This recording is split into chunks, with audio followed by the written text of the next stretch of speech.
નમસ્કાર દોસ્તો, world inbox એકેડેમીની આ ડિજિટલ પ્લેટફોર્મ પર આપ તમામનું હાર્દિક સ્વાગત છે.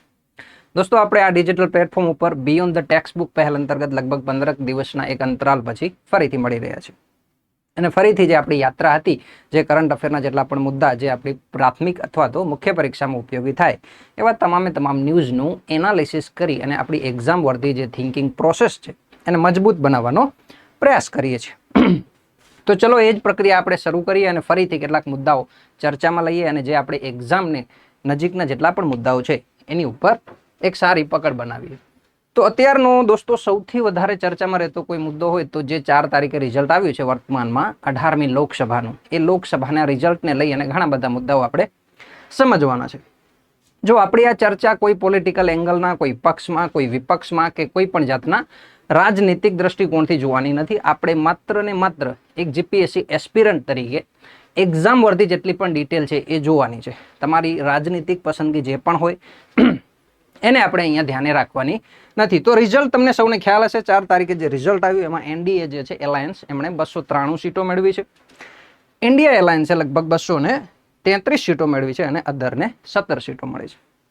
આ છે રિઝલ્ટ. આપણા માટે આમાંથી કેટલી ઇમ્પોર્ટન્સ બાબતો હોય તો સૌ પ્રથમ બાબત આપણે જોઈએ તો લોકસભામાં તમને સૌને ખ્યાલ છે કે લોકસભાની આપણી કુલ સીટો 543 જેટલી સીટો છે અને 18મી લોકસભાનું રિઝલ્ટ જોતા આપણને એ પણ ખ્યાલ આવ્યું કે એનડીએ એલાયન્સે 292 જેટલી સીટો મેળવી છે. એનો મતલબ એમ થયો કે 292 સીટો મળવાથી એનડીએ ગઠબંધનની સરકાર બનશે. બીજું, એનડીએ જે છે એ કોઈ એક પક્ષ નથી અને એક પક્ષ નથી તો આપણને એ પણ ખ્યાલ આવશે કે એક પક્ષ નથી એનો મતલબ સ્પષ્ટ બહુમતી કોઈ પાસે નથી. એનડીએના ગઠબંધનમાં તમે જોશો તો સૌથી મોટો પક્ષ છે બીજેપી, ભારતીય જનતા પાર્ટી, જેણે અરાઉન્ડ 240+ જેટલી સીટો મેળવી છે. અને ફરીથી આપણને કેન્દ્રમાં 18મી લોકસભામાં એક ગઠબંધન વાળી સરકાર આપણને જોવા મળશે, એ સંભવ છે. તો આપણે અહીંયા કેટલાક જે મુદ્દા ક્લિયર કરવા છે એ છે દોસ્તો, ગઠબંધન સરકાર શું છે, કઈ રીતે જે છે એ ગઠબંધન સરકાર કામ કરતી હોય, આ પ્રકારના સવાલો તમને પ્રિલિમમાં પૂછી શકાય. બીજું, મુખ્ય પરીક્ષામાં જો તમારી માટે કોઈ આમાંથી મુદ્દો નીકળશે તો આના લાભ અને હાનિ પૂછી શકાય. તાજેતરમાં જ આપણને ખ્યાલ છે કે ભાઈ લોકસભાની 18મી લોકસભાનું જે રિઝલ્ટ આવ્યું છે એને લઈને તમને ગઠબંધન સરકારના કેટલાક સારા પક્ષો અને કેટલીક ચિંતાઓ બંને બાજુ તમને પૂછી શકાય. તો એ મુખ્ય પરીક્ષાનો સવાલ બની શકે. બીજું, આ ચૂંટણીમાં જો વિરોધ પક્ષ તમે જોશો તો વિરોધ પક્ષમાં આખું ઇન્ડિયા એલાયન્સ છે, એ પણ એક ગઠબંધન છે અને એ ઇન્ડિયા એલાયન્સે પણ જેમ આપણે જોયું એમ 233 જેટલી સીટો મળી છે. એટલે 233 એટલે એક મજબૂત વિરોધ પક્ષ છે અને એક જે બંધારણીય જોગવાઈઓ છે એના અનુસારનું વિરોધ પક્ષ આપણને અહીંયા જોવા મળશે. એમની પાસે વિરોધ પક્ષનો દરજ્જો હશે અને એમાં સૌથી મોટી પાર્ટી હોય તો એ છે ઇન્ડિયન નેશનલ કોંગ્રેસ. તો વિરોધ પક્ષનો દરજ્જો ક્યારે કોઈ પાર્ટીને પ્રાપ્ત થાય એ પણ પ્રિલિમ પરીક્ષાનો સવાલ બની શકે. બીજું દોસ્તો, 9 તારીખે એટલે કે પરમ દિવસે સાંજે જે તમે સેરેમની જોઈ હશે, શપથ પ્રક્રિયા જોઈ હશે, શપથવિધિ જોઈ હશે, એ શપથવિધિમાં લગભગ 72 જેટલા મંત્રીઓએ શપથ લીધા છે.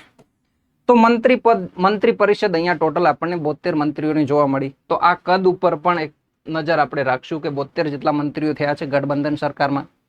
અગાઉની જે સરકાર હતી એનડીએ ફર્સ્ટ અને એનડીએ સેકન્ડની જે ફેઝ હતો એમાં મંત્રીઓની સંખ્યા કેટલી હતી અને શું કોઈ એક પક્ષ પાસે જ્યારે સ્પષ્ટ બહુમતી હોય તો મંત્રીઓની સંખ્યા વધારે હોય કે ઓછી, કોઈ ગઠબંધન સરકાર હોય તો એની પાસે મંત્રીઓની સંખ્યા વધારે હોય કે ઓછી, આ તમામ મુદ્દાઓ ઉપર આપણે નજર દોડાવશું. બીજું, થોડું આપણે ભૂતકાળ ઉપર પણ નજર ફેરવશું કે શું આના અગાઉ ક્યારે પણ ગઠબંધન સરકાર બની છે કે આઝાદ ભારતની પ્રથમ ગઠબંધન સરકાર છે એ પણ આપણે જોઈએ. તો શરૂઆત કરીએ આજની આપણી ચર્ચા ઉપર, પ્રિલિમ અને મુખ્ય પરીક્ષા બંને ઉપર.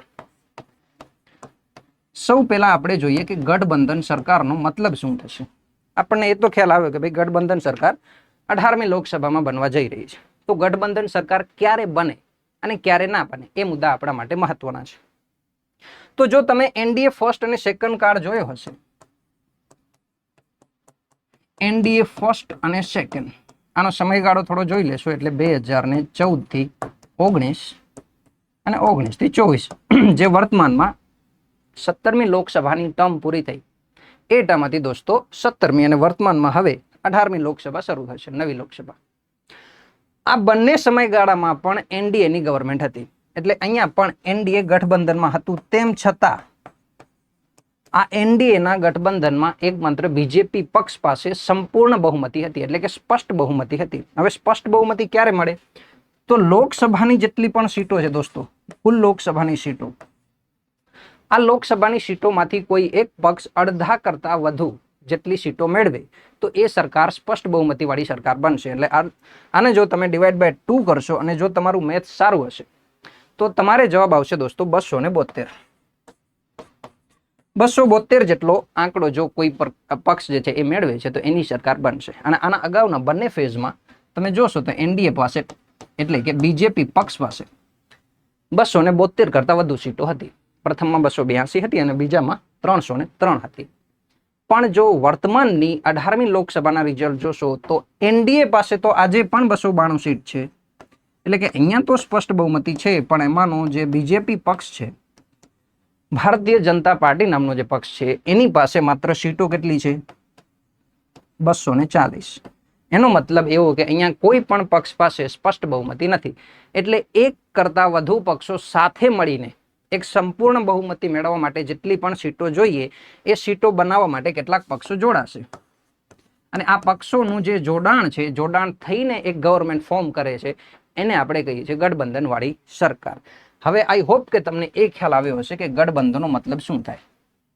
272 સીટોએ પહોંચવા માટે જે સ્પષ્ટ બહુમતીનો આંકડો છે ત્યાં પહોંચવા માટે કેટલાક પક્ષો સાથે મળે અને કોઈ એક ફિક્સ ટર્મ ઉપર સહમત થાય કે ભાઈ આટલા મંત્રીઓ જે છે એ આ ટર્મના, આના મંત્રીઓ આ પક્ષના, એ તમામ સહમતીઓ પછી જો કેટલાક પક્ષો સાથે જોડાઈને ગવર્મેન્ટ ફોર્મ કરે તો એ ગઠબંધન વાળી સરકાર બનશે.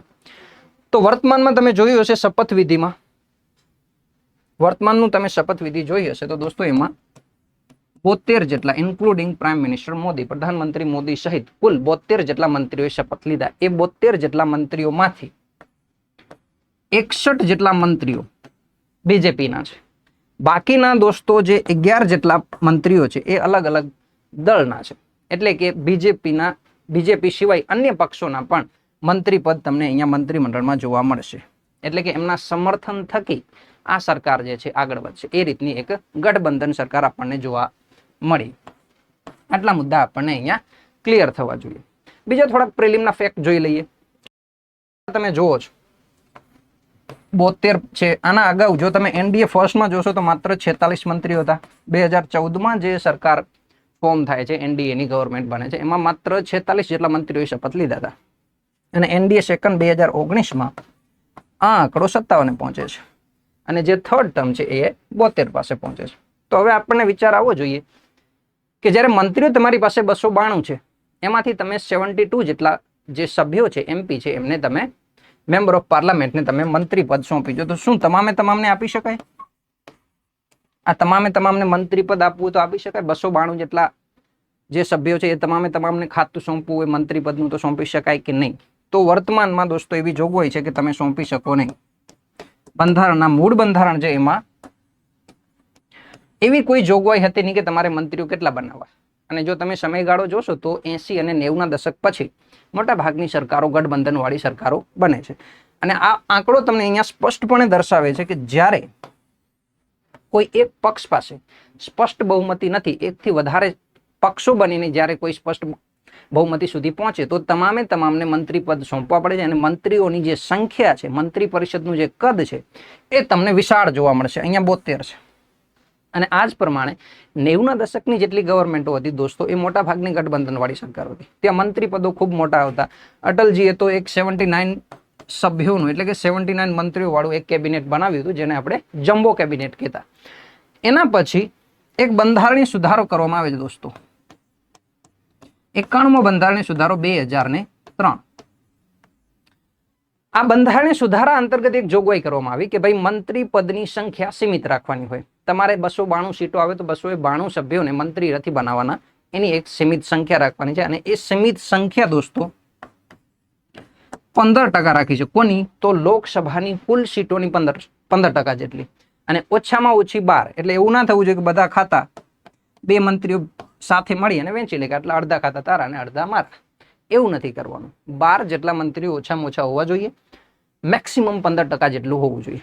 15% લોકસભાની કુલ સીટોના છે. બીજું 61મો બંધારણીય સુધારા 91માં બંધારણીય સુધારા અંતર્ગત આ જે 15% છે દોસ્તો, એ લોકસભાની કુલ સીટોના, જો તમે ગણિત તમારું સારું હશે તો ફરીથી અહીંયા તમારે જવાબ 81.45 જેવો આવશે. એટલે કે 81 થી વધારે તમે મંત્રી પદ ન રાખી શકો. આ સંખ્યા ખાસ યાદ રાખવાની છે. પ્રિલિમમાં ઘણી વખત વિધાન સ્વરૂપે પૂછાઈ ચૂકી છે. એટલે કે કોઈ પણ મંત્રી પરિષદનું કદ 81 ને ક્રોસ ન કરી શકે. આ બંધારણીય સુધારો છે 91માં 2003 ની જોગવાઈના આધીન. બીજું, આ બંધારણીય સુધારો માત્ર કેન્દ્રમાં નથી. આ જે 15% તમે જુઓ છો આની જોગવાઈ આર્ટિકલ 164માં પણ છે. અને 164 છે એટલે આપણને ખ્યાલ આવી જાય કે 164 ની જેટલી પણ જોગવાઈઓ છે એ કોને છે? વિધાનસભાને આધીન છે. તો વિધાનસભામાં જે સીટો છે, કુલ સીટો રાજ્યની, એના 15% થી વધુ વિધાનસભાના જે સભ્યો છે એ મંત્રીઓ ન બની શકે. ને આ જોગવાઈ 75માં પણ લાગુ કરવામાં આવી, એટલે કે લોકસભામાં, એટલે કેન્દ્ર સ્તરે અને રાજ્યોમાં બંનેમાં જો તમે મંત્રીઓની સંખ્યા જોશો તો આ આંકડાને ક્રોસ નહીં કરી શકે. 91મો બંધારણીય સુધારો 2003 અંતર્ગત આ જોગવાઈ કરાઈ.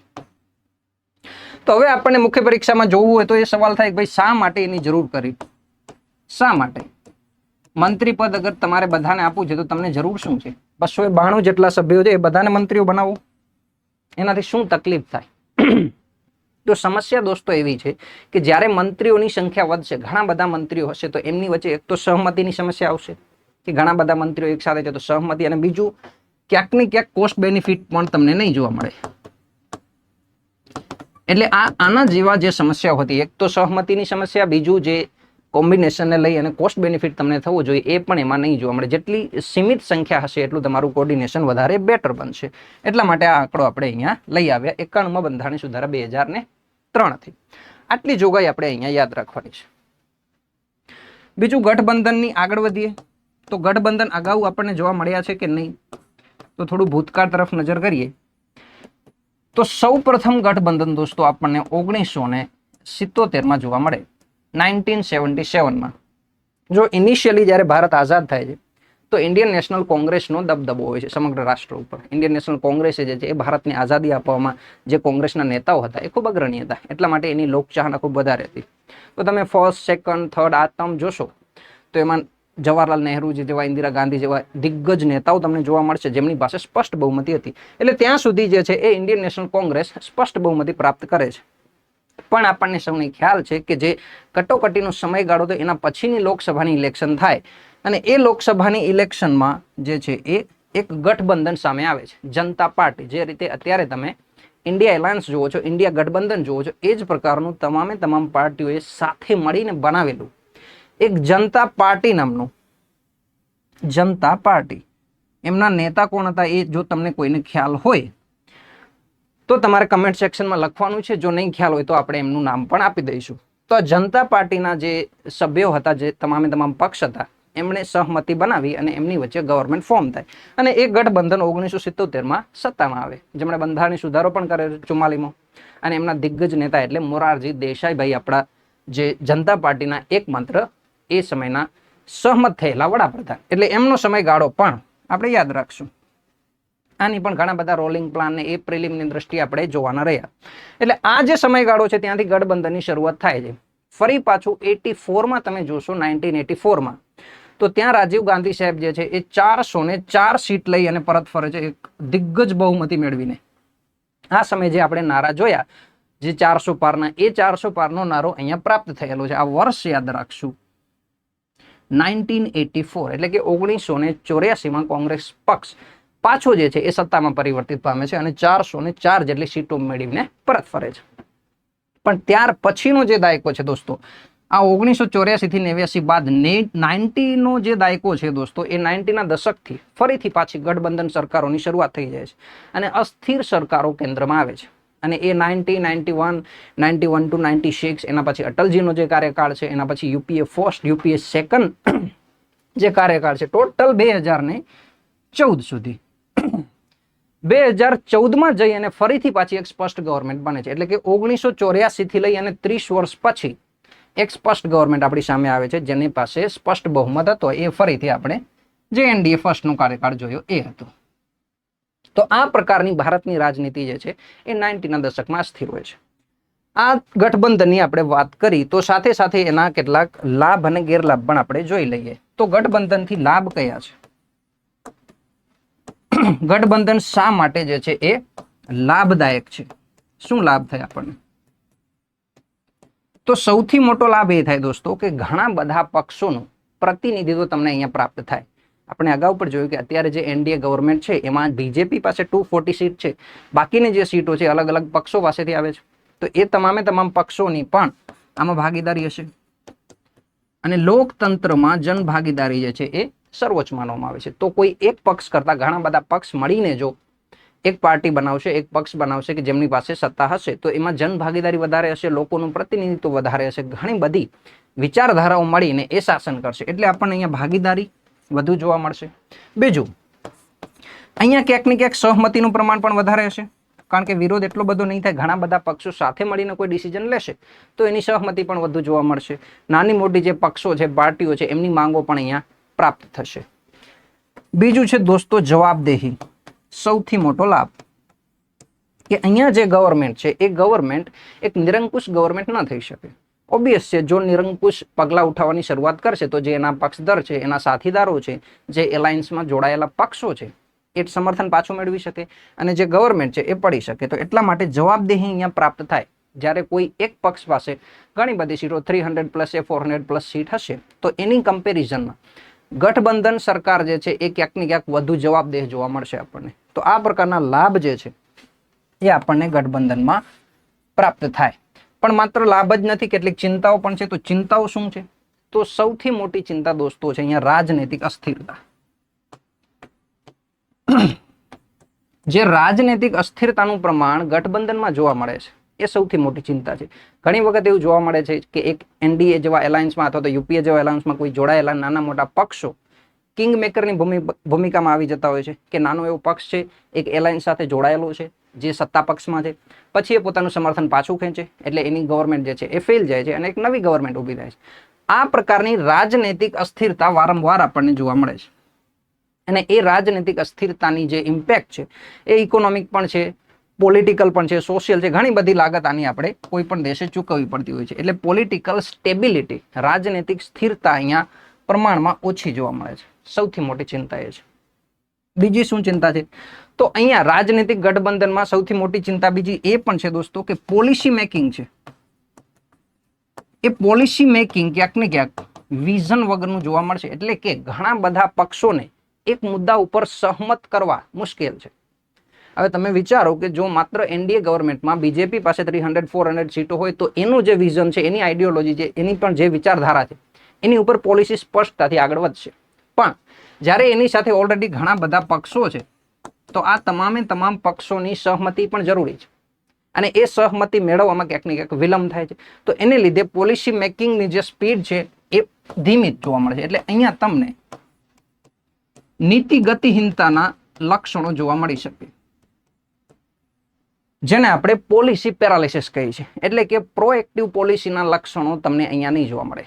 પોલિસી પેરાલિસિસના લક્ષણો તમને અહીંયા જોવા મળી શકે. કેપેસિટી બિલ્ડિંગના, ક્ષમતા નિર્માણના જે લક્ષ્યાંકો છે એ અહીંયા તમને ક્યાંક ને ક્યાંક પૃષ્ઠભૂમિમાં ધકેલાતા હોય એવું જોવા મળે. ગઠબંધન સરકારો વચ્ચે સહમતિ મેળવવી મુશ્કેલ હોય છે. ત્રીજી સમસ્યા શું છે ગઠબંધનની? તો સંભાવના ઘણી વખત એવી પણ જોવા મળે છે કે જ્યારે વિરોધ પક્ષ અને સત્તા પક્ષ લગભગ નજીકની સીટોમાં હોય, જેવું વર્તમાનમાં આપણને જોવા મળે છે કે ભાઈ વિરોધ પક્ષ જે ઇન્ડિયા એલાયન્સ છે એ 230+ છે અને વિરોધ જે સત્તા પક્ષ છે એ 290 છે. તો આમાં જે કિંગ મેકરની ભૂમિકામાં છે, એ કિંગ મેકરની ભૂમિકાવાળા સભ્યો જો તટસ્થ રહે છે અને ગવર્મેન્ટ ફોર્મ નથી કરતા તો અહીંયા તમારે પુનઃ ઇલેક્શન કરાવવા પડશે, પુનઃચૂંટણી તમારે કરાવવી પડશે. અને એક ચૂંટણીની લાગત કેટલી હોય એ આપણને સૌને ખ્યાલ છે કે ઘણા બધા સમયગાળો જોઈએ, ઘણા બધા અધિકારીઓ જોઈએ, ઘણા બધા લોકોનો સમય જોઈએ. એ તમામે તમામ લાગત રાષ્ટ્રને ભારે પડી શકે. એટલે ગઠબંધનની સરકાર જો યોગ્ય રીતે ચલાવવામાં ન આવે, યોગ્ય વિઝન સાથે, યોગ્ય સહમતિ સાથે આગળ ન વધવામાં આવે તો આ બધી કિંમત દેશે ચૂકવવાની હોય છે. એટલા માટે ગઠબંધનની સરકાર આપણે સમજવી જરૂરી છે કે 18મી લોકસભામાં જે ગઠબંધન બન્યું છે એ કઈ રીતે સારી રીતે આગળ વધી શકે. આટલા મુદ્દા આપણે ગવર્મેન્ટમાંથી યાદ રાખવાના છે. માત્ર ઇલેક્શન નથી જોવાનું કે આની સરકાર બની ને પહેલાની સરકાર નથી બની, પણ એક જીપીએસસીના એસ્પિરન્ટ તરીકે એની પૃષ્ઠભૂમિમાં રહેલા આ બધા મુદ્દા પણ આપણને ખ્યાલ હોવા જોઈએ. ચલો હવે આપણે વાત કરીએ દોસ્તો વિરોધ પક્ષની. તો વર્તમાનમાં જે 18મી લોકસભા તમે લોકોએ જોઈ, 18મી લોકસભાના જે રિઝલ્ટ આવે એમાં એક મજબૂત વિરોધ પક્ષ આપણને જોવા મળે છે, એટલે કે ઇન્ડિયા એલાયન્સે 233 સીટો મળવી. બીજું, કોઈ પણ પક્ષને વિરોધ પક્ષનો દરજ્જો ક્યારે મળે? તો વિરોધ પક્ષનો દરજ્જો મેળવવા માટે તમારે લોકસભાની કુલ સીટોના 10% જેટલી સીટો પ્રાપ્ત કરવી પડે. ફરીથી તમારું ગણિત જે છે અહીંયા ચેક કરવામાં આવશે. એટલે કે જો તમારી પાસે 55 સીટો છે તો તમે વિરોધ પક્ષનો દરજ્જો મેળવી શકો છો. ખાસ યાદ રાખશું, આ 55 કોઈ એલાયન્સે નથી મેળવવાની, કોઈ એક પક્ષની વાત છે. એટલે આ જે તમે 233 જુઓ છો એ એક એલાયન્સ છે, ગઠબંધન છે, પણ એમાંનો એક પક્ષ ઇન્ડિયન નેશનલ કોંગ્રેસ છે, એને લગભગ 99+ જેટલી સીટો મેળવી છે. તો ઇન્ડિયન નેશનલ કોંગ્રેસને અહીંયા વિરોધ પક્ષનો દરજ્જો પ્રાપ્ત થશે. તો આ સારી બાબત છે કે ભાઈ એક લોકતંત્રમાં વિરોધ પક્ષને બંધારણે પણ એક દરજ્જો આપેલો છે. તો એનો લાભ એ થશે કે દોસ્તો એ સરકારની જેટલી પણ પોલિસી છે, સરકારના જેટલા પણ કદમો છે, એની ક્યાંક ને ક્યાંક એ જવાબદેહિતા સુનિશ્ચિત કરશે. જો સરકાર નિરંકુશ હશે તો વિરોધ પક્ષ એનો કોઈ સર્જનાત્મક અથવા તો રચનાત્મક વિરોધ કરી અને નવા પાસાઓ સૂચવી શકે કે આ મુદ્દાઓ તમે ઉઠાવી શકો. એટલે ગવર્મેન્ટની રિસ્પોન્સિબિલિટી ક્રિએટ કરવામાં વિરોધ પક્ષ જે છે એ લાભદાયી છે. આટલા મુદ્દા આપણે અહીંયાથી જોશું. આ મુખ્ય પરીક્ષામાં પણ તમને કામે લાગી શકે. બીજું આપણે જોયું કે દોસ્તો જે સીટો છે એનો એક બંધારણીય સુધારો જોયો, એટલી પણ બાબતો આપણે યાદ રાખશું. વિરોધ પક્ષ યાદ રાખશું અને ગઠબંધન. આટલી તમામ ડિટેલ આજના મુદ્દામાંથી આપણે યાદ રાખવાની છે. તો પ્રિલિમ અને મુખ્ય પરીક્ષામાંથી તમને વન લાઇનર સ્વરૂપે પણ પૂછી શકાય. અને જો સારી ડિસ્કશનનો તમે ભાગ હો તો તમે મુખ્ય પરીક્ષામાં પણ આ પ્રકારના જે મુદ્દાઓ છે ઇઝીલી સોલ્વ કરી શકો. બીજું, આજથી 15 દિવસ પહેલા જે તમને મુખ્ય એક સવાલ પૂછ્યો તો એ સવાલ તરફ આગળ વધી. જો તમને કોઈને યાદ હોય અને જો સવાલનો જવાબ લખ્યો હોય તો એ સવાલનો જવાબ અહીંયા જોઈએ. બાંગ્લાદેશની જમુના નદી ભારતની ખાલી જગ્યા નદી છે, એટલે કે ભારતની કઈ નદી બાંગ્લાદેશમાં વહન પામ્યા પછી એનું નામ જમુના નદી થઈ જાય છે? તો એ જમુના નદી કોણ છે? બ્રહ્મપુત્રા. તો બ્રહ્મપુત્રા જે નદી છે એ બાંગ્લાદેશમાં જ્યારે વહન પામે છે તો ત્યાં એનું નામ છે દોસ્તો જમુના નદી. એ જ પ્રમાણે જે ગંગા છે એ ગંગાનું નામ પણ બાંગ્લાદેશમાં પ્રવેશ્યા પછી પદમાં થાય છે. હવે અહીંયા તમે જોશો તો એક ટ્રીક છે, ઘણી બધી જે નદીઓના નામ બદલાતા હોય છે તો એ તમારે યાદ રાખવાનું છે કે પશ્ચિમ બંગાળમાંથી જે ફાંટો નદીનો એટલે કે ગંગા નદીનો એક ફરક્કા બેરેજ પાસેથી જે ફાંટો બાંગ્લાદેશમાં પ્રવેશે અને સામે પક્ષે અસમમાંથી જે બ્રહ્મપુત્રાનો ફાંટો, બંને બાંગ્લાદેશમાં મળીને આગળ વધીને ક્યાં જાય છે? તો બંગાળની ખાડીને મળે છે. આના નામ અલગ અલગ છે. જો અહીંયા તમે જોશો તો ભારતમાં એ ગંગા તરીકે ઓળખાય છે. પશ્ચિમ બંગાળમાં જે ફાંટો જશે એનું નામ છે દોસ્તો હુગલી. આની આપણે વાત કરીએ, આનું નામ છે પદ્મા. આનું નામ છે આપણે અસમમાં બ્રહ્મપુત્રા. અને આ બંને સાથે મળીને, ગંગા અને બ્રહ્મપુત્રા સાથે મળીને બાંગ્લાદેશમાં મળ્યા પછી જ્યારે એ આગળ વધીને બંગાળની ખાડીમાં જાય છે તો ત્યારે એનું નામ થાય છે દોસ્તો મેઘના. તો આટલા જે અલગ અલગ નામો રાખવામાં આવે છે આમાંથી કોઈ પણ સવાલ તમને પ્રિલિમ પરીક્ષામાં પૂછી શકાય. તો આટલા મુદ્દા આપણે અહીંયાથી યાદ રાખવાના છે. બીજું, હંમેશાની જેમ એક સવાલ તમારા માટે પણ છે અને દરેક વિદ્યાર્થીએ આનો જવાબ કમેન્ટ સેક્શનમાં પણ લખવાનો છે. ભારતમાં નીચેનામાંથી કયો ઉચ્ચ પ્રદેશ અરવલ્લી અને વિંધ્ય પ્રદેશની વચ્ચે આવેલો છે? તો તમારા ઓપ્શન છે છોટા નાગપુર, માળવાનો ઉચ્ચ પ્રદેશ, ડેક્કન ઉચ્ચ પ્રદેશ કે આમાંથી કોઈ પણ નહીં. તો જો આ પ્રશ્નનો જવાબ તમને ખ્યાલ હોય તો કમેન્ટ સેક્શનમાં લખો, અને જો નથી ખ્યાલ તો આ ત્રણ ઉચ્ચ પ્રદેશ ભારતના મેપમાં જોવો કે કયા વિસ્તારમાં છે, કયા રાજ્યો વચ્ચે છે અને સાથે સાથે કયા અરવલ્લી અને વિંધ્યની વચ્ચે આવેલા છે. તો આ જ પ્રકારના કોઈ નવા મુદ્દા સાથે, રોચક તથ્યો સાથે આપણે ફરીથી મળશું. જય હિન્દ, જય ભારત.